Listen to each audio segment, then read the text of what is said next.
역사상 가장 위대한 목회자요, 또 위대한 신학자요, 위대한 전도자요, 선교사를 꼽으라고 하면은 저는 서슴없이 사도 바울을 꼽고 싶습니다.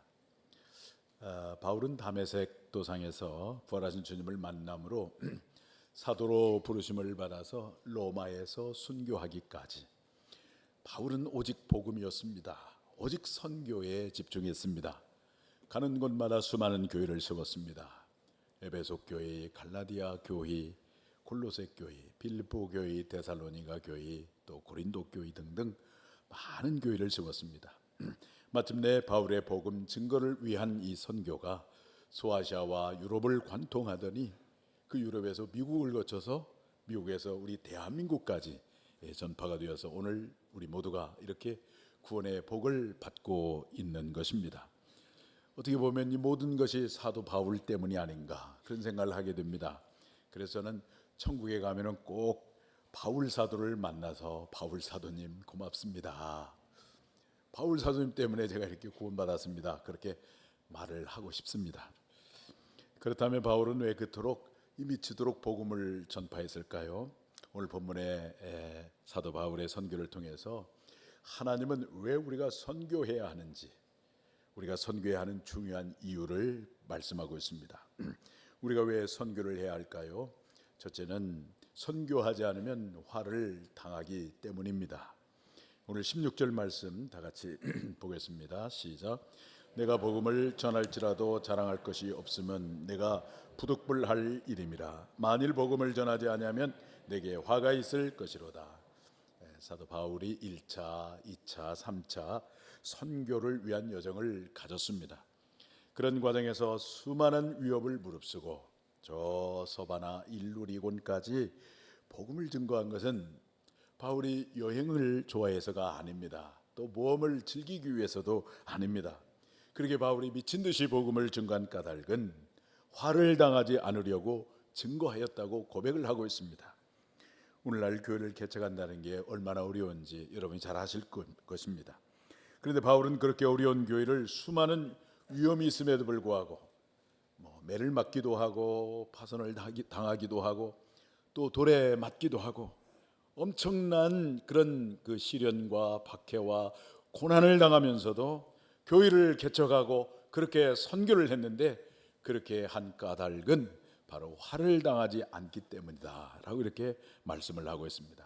물론 바울의 마음속에 누구보다도 영혼을 사랑하는 마음, 누구보다도 주님의 소원을 이루어드리려고 하는 뜨거운 마음이 있었지만 그렇게 지칠 줄 모르게 복음을 증거하고 선교한 그 첫 번째 이유는 화를 당하지 않으려 한 것이었습니다.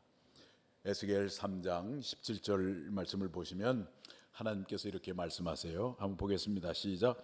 인자야 내가 너를 이스라엘 족속의 파수꾼으로 세웠으니 넌 내 입의 말을 듣고 나를 대신하여 그들을 깨우치라. 하나님을 대신하여 이 우매한 백성들에게 진리의 말씀 복음을 증거해서 그들을 깨우치라 이렇게 말씀하시는 것입니다. 그러면서 18절에 이렇게 말씀하세요. 다 같이 한번 보겠습니다. 가령 내가 악인에게 말하기를 너는 꼭 죽으리라 할 때에 네가 깨우치지 아니하거나 말로 악인에게 일러서 그의 악한 길을 떠나 생명을 구원하게 하지 아니하면 그 악인은 그의 죄악 중에서 죽으려니와 내가 그의 핏값을 내 손에서 찾을 것이고 우리가 전하지 아니함으로 깨우치지 아니하면 악인은 그의 죄값으로 마땅히 죽겠지만 하나님께서 그 악인에게 전하지 아니하여서 그 악인이 그 죽게 되어진 그 핏값을 하나님은 누구에게서 찾겠다고 말씀하고 있냐면 전하지 않은 우리에게서 찾겠다는 것입니다. 이게 얼마나 큰 화입니까? 그러나 우리가 증거함으로 복음을 증거하면 어떻게 되겠습니까? 19절 말씀 한번 보겠습니다. 시작. 네가 악인을 깨우치되 그가 그의 악한 마음과 악한 행에서 돌이키지 아니하면 그는 그의 죄악 중에서 죽으려니와 너는 내 생명을 보존하리라. 그 악한 자에게 복음을 증거했어요. 그런데 그가 듣지 않고 깨우치지 아니하였습니다. 그러면 그 악인은 그 죄값으로 죽지만은 전한 우리는 화를 당하지 아니하고 생명을 보존하리라 이렇게 말씀하고 있는 것입니다.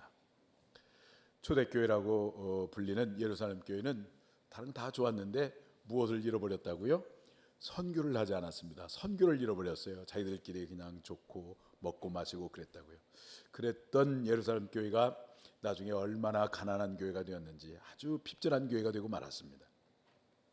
한때는 세계 선교를 주도했던 유럽 교회들이 복음 증거를 포기하고 선교를 포기하니까 그 많은 교회들이 술집으로 바뀌어지고 모스크 사원으로 바뀌어지고 예수 그리스도를 믿는 것이 그 나라의 국교임에도 불구하고 길거리에서 전도하면은 감옥에 갇히게 되어지는 그러한 불쌍한 나라가 되고 말았습니다. 우리 한국의 교회 중에 선교를 잃어버린 영혼들 전도해서 하나님의 사람을 세우려고 하는 것보다는 그저 목 좋은 곳에 그저 땅 사고 화려하게 건물을 짓고 이런 데 몰입하다가 나중에 감당을 못해서 이단으로 넘어간 교회가 수백 개가 됩니다. 여러분, 이것이 무엇을 의미할까요? 영적으로 보면 끔찍한 화가 아니겠습니까? 우리가 선교하는 이유는 물론 영혼을 사랑하기 때문입니다. 그것이 바로 주님의 소원을 이루어 드리는 것입니다. 그러나 또 하나의 중요한 이유는 화 당하지 않기 위해서입니다. 그러므로 여러분, 선교는 여러 교회가 해야 할 일 중에 하나를 선택하는 것이 아니에요. 우리 교회가 이만큼 선교를 한다고 하는 어떤 업적을 자랑하기 위해서도 아니고 화를 당하지 아니하고 오늘 우리 교회가 살고 우리 영혼이 살고 우리 모두가 살기 위해서 하는 것입니다. 구약성경 열왕기하 7장 9절을 한번 보겠습니다. 시작. 나병 환자들이 그 친구에게 서로 말하되 우리가 이렇게 해서는 아니 되겠도다. 오늘은 아름다운 소식이 있는 날이거늘 우리가 침묵하고 있도다. 만일 밝은 아침까지 기다리면 벌이 우리에게 미칠지니 이제 떠나 왕궁에 가서 알리자 하고.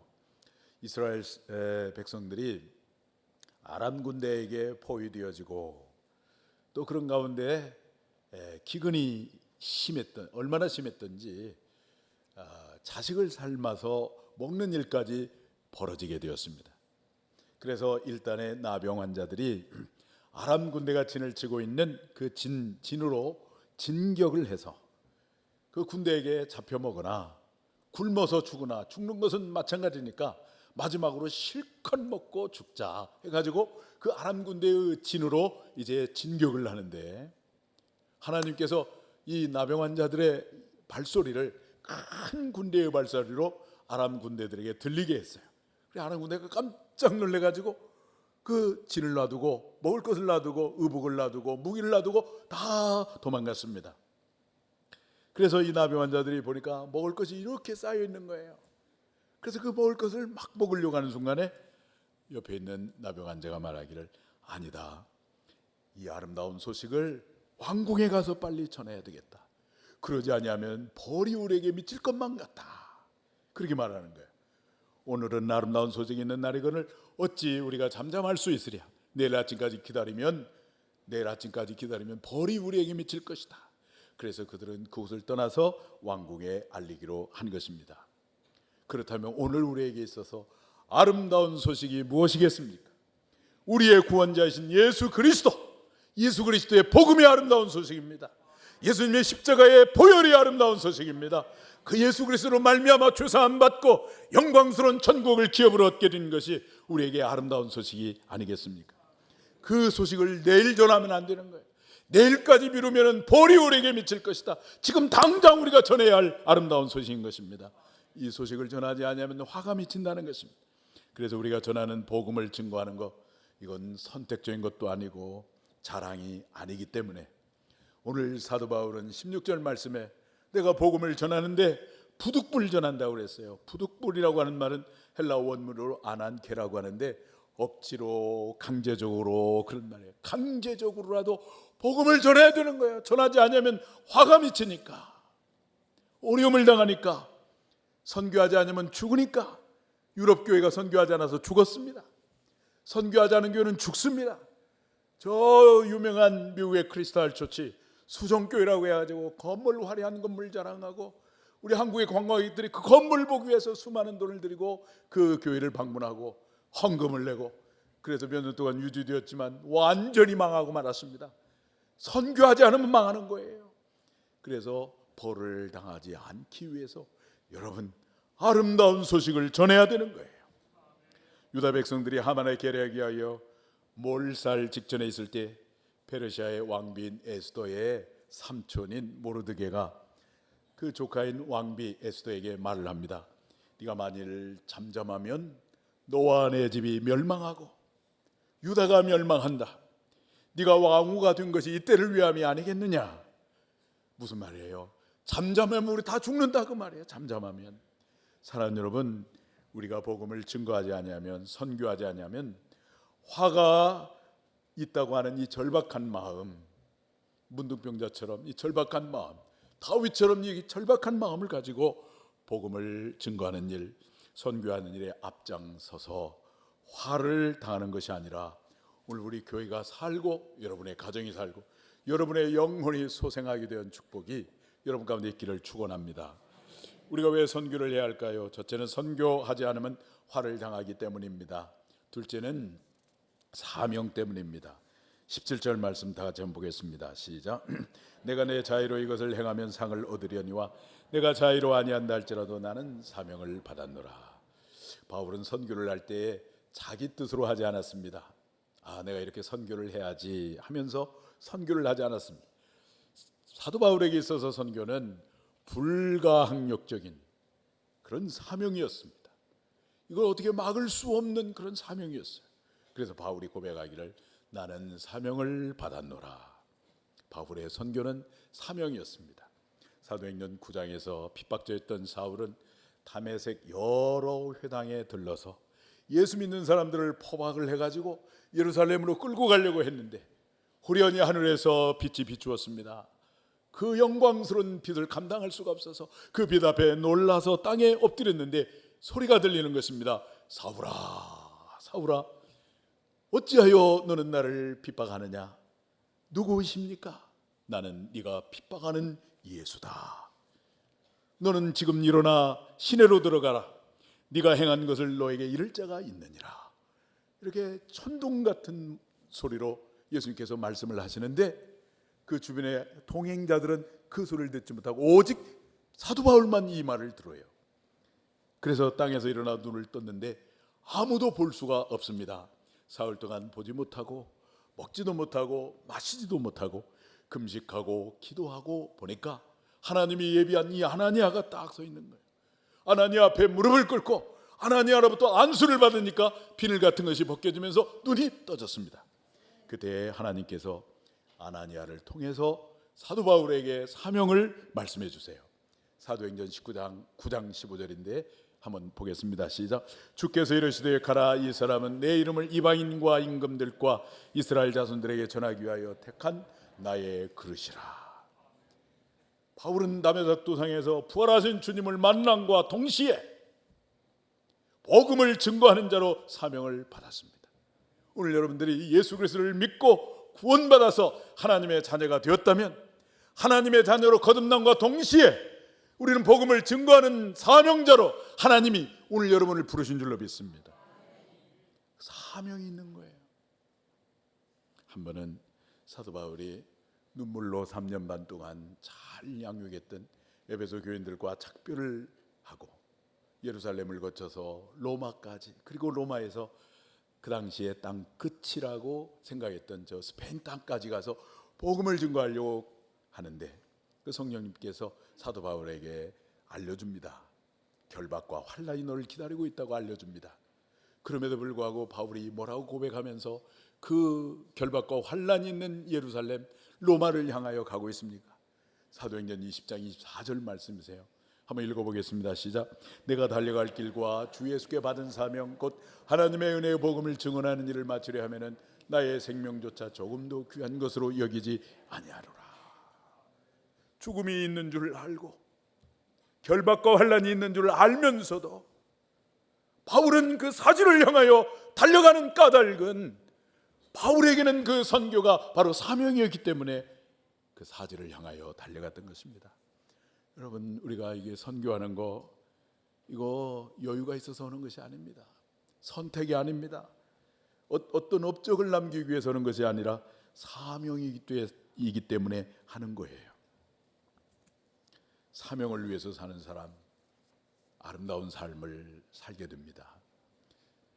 사명을 위해서 사는 사람, 하나님의 행복을 보너스로 줍니다. 행복은 내가 행복을 추구한다고 행복해지는 것도 아니고, 행복은 많은 재화와 어떤 권력과 인기를 얻었다고 행복해지는 게 아니고, 하나님의 이 절대적인 명령, 그리고 하나님의 그 사명을 위하여 나의 희생을 드리며 순종하며 살아갈 때에 하나님께서 보너스로 주는 게 그게 참된 행복입니다. 그래서 사명을 위해서 사는 사람들 보면은 얼굴이 항상 이렇게 밝잖아요. 생명력이 있잖아요. 우리 옆에 계신 여러분의 성도들도 그러잖아요. 사명을 위해서 사니까 그래요. 여러분, 선교는 사명입니다. 선택이 아닙니다. 자랑이 아닙니다. 업적이 아닙니다. 사명인 줄 알고 사명을 위해서 우리가 순종하고 우리의 희생을 드려서 하나님 주신 행복을 누리는 여러분 모두가 되기를 축복합니다. 우리가 왜 선교를 해야 할까요? 선교하지 아니하면 화를 당하기 때문입니다. 둘째는 선교는 사명입니다. 셋째는 천국의 상급이 있기 때문입니다. 18절 말씀 한번 보겠습니다. 시작. 그런즉 내 상이 무엇이냐? 내가 복음을 전할 때에 복음으로 말미암아 내게 있는 권리를 다 쓰지 아니하는 이것이로다. 사도 바울이 선교할 때는 사람들에게 인정받으려고 하지 않았어요. 선교를 했다고 하는 것을 이렇게 자랑하려고 하기 위해서 하지 않았습니다. 모든 고통과 핍박 속에서도 바울이 그렇게 선교를 하려고 했던 한 가지 이유는 뭐냐면 하늘의 상이었습니다. 하늘의 상. 오늘 여러분도 저도 하늘의 상이 우리 신앙의 목표가 되기를 축복합니다. 그래야 우리가 멋지게 신앙생활을 할 수 있어요. 그래야 우리가 기쁘게 신앙생활을 할 수 있다고요. 이 엄청난 이 말을 알아듣는 사람이 있는지 모르겠어요. 하늘의 상을 바라보고 신앙생활을 하셔야 돼요. 사도 바울은 예수 믿기 전에 그 세상에서 성공할 수 있는 모든 조건을 다 갖춘 사람이었어요. 가말리알 문화생으로 태어나고, 그리고 양반 중에 양반, 히브리인 중에 히브리인이고, 태어나면서부터 로마의 시민권을 가졌고, 그게 부족함이 없는 사람이에요. 자랑거리가 너무 많아요. 그런데 이 복음을 알고부터 보니까 그게 아무것도 아니거든요. 복음을 위해서 그 다 배설물로 여겼다. 배설물이 뭐예요? 쉽게 말하면, 한자로 말하면 그렇습니다. 그거예요. 그걸로 여겼다는 거예요. 바울이 그걸로 여긴 걸 뭘 추구하며 삽니까, 여러분? 하늘의 상을 바라보시기를 축복합니다. 하늘의 상을 바라보셔요. 그래야 능력이 있어요. 하늘의 상을 바라보고 우리가 헌신하고 봉사하고 선교하고 그럴 때 그 성도에게 하나님의 하늘의 권세를 입혀주시는 거예요. 거기에 능력이 있다고요. 하나님 나라는 말에 있는 게 아니라 능력이 있어요. 그 능력이 있단 말이에요. 그래서 사도 바울은 빌립보서 3장 14절에 이렇게 고백을 합니다. 한번 보겠어요. 시작. 표태를 향하여 그리스도 예수 안에서 하나님이 위에서 부르신 부름의 상을 위하여 달려가노라. 바울이 하나님이 부르신 부름의 상을 위하여 달려가노라 그랬어요. 이 상은 영혼을 구원하는 일, 선교하는 일에 나의 희생을 얼마나 드렸느냐, 이것으로 말미암아 받는 상이에요. 오늘 저와 여러분에게 이 상이 있기를 바랍니다. 그런데 이와 같은 천국의 상을 받기 위해서는 두 가지 조건이 있어야 되는데, 하나는 값없이 전해야 합니다. 값없이. 대가나 보상을 바라지 말아야 합니다. 예수님께서 제자들을 파송하면서 마태복음 10장 8절을 보시면 당부를 합니다. 거저 받았으니 거저 주라 그래요. 거저 받았으니 거저 주라. 여러분들이 지금 그렇게 잘하고 계시는데, 우리가 선교사들을 위해서 기도하고 후원하고 그럴 때 그냥 바라지 않고 해주는 거예요. 선교 편지를 우리가 물론 받아야 되겠지만 너무 그걸 채근하지 않았으면 좋겠어요. 하나님께 맡기는 거예요. 또 목장에 이렇게 참여하는, 그냥 거저받아서 거저주는 심정으로 기도해주고 또 섬겨주고, 또 그러다가 또 그 목장에서 기도하고 후원하는 선교사님이 계신 그곳에 단기 선교 가면 다 또 도와주고 옷도 벗고, 옛날에는 그 옷도 벗고 왔어요. 옛날 중국에 갔을 때는 입고 있던 옷도 다 조선족 지도에 다 벗고 오고, 그냥 거저주고 오는 거예요. 거저주고. 그러면 여러분 손해 보는 것입니까? 아니죠. 여러분 마음속에 말할 수 없는 기쁨이 있는 거예요. 말할 수 없는 희열이 있어요. 그게 하나님 주신 행복입니다. 또 천국의 상을 받기 위한 또 하나의 조건은 뭐냐면은 권리를 다 쓰지 않는 것입니다. 예, 우리 교회가 이렇게 선교하고 또 후원하고 또 구제하고 이런 것들 다 모아가지고 선교하지 않고 구제하지 않고, 우리가 체육관도 없고 카페도 없고 그러니까 그 술집 기와집 탁 사가지고 이게 빌딩을 져가지고 체육관도 짓고 카페도 짓고 그러면 참 좋겠지만, 그러나 그 권리를 사용하지 않고 우리가 좀 불편하더라도 우리가 이렇게 선교하면 그것이 바로 하늘의 상이 되는 거예요. 할렐루야, 그죠? 교회 창립 93주년 맞이해서 6월 한 달 선교의 달로 정하고 이제 6월 30일 선교 주일을 향하여 가고 있는데, 물론 우리 교회 나름대로 열심히 선교를 하고 있습니다만은 그럼에도 불구하고 왜 더 선교를 해야 하는가? 첫째는 화를 당하지 않기 때문에. 그래서 여러분들 이렇게 보면은 어려운 가운데도 이렇게 선교하는 교회 있잖아요. 하나님께서 이렇게 부응하게 하시더라고. 오히려 더 부응하게 하시더라고. 이게 선교, 이게 화를 당하지 않기 위해서 그렇고, 또 우리가 선교하는 까닭은 이건 하나님의 사명이기 때문에 하는 것이고, 또 거기에 하늘의 상급이 있기 때문에 하는 것입니다. 그래서 우리가 마라나타 찬송했던 것처럼 주님의 오실 길을 우리가 만들고, 그리고 땅 끝에서 다시 오실 주님을 맞이하는, 여러분 그 땅 끝이 어딘지 아십니까? 땅 끝이 어디냐면요, 여러분이 마지막 세상을 떠날 때 전도하는 그 자리가 땅 끝입니다. 주님이 재림할 때 전도하고 있으면 그 자리가 땅 끝이에요.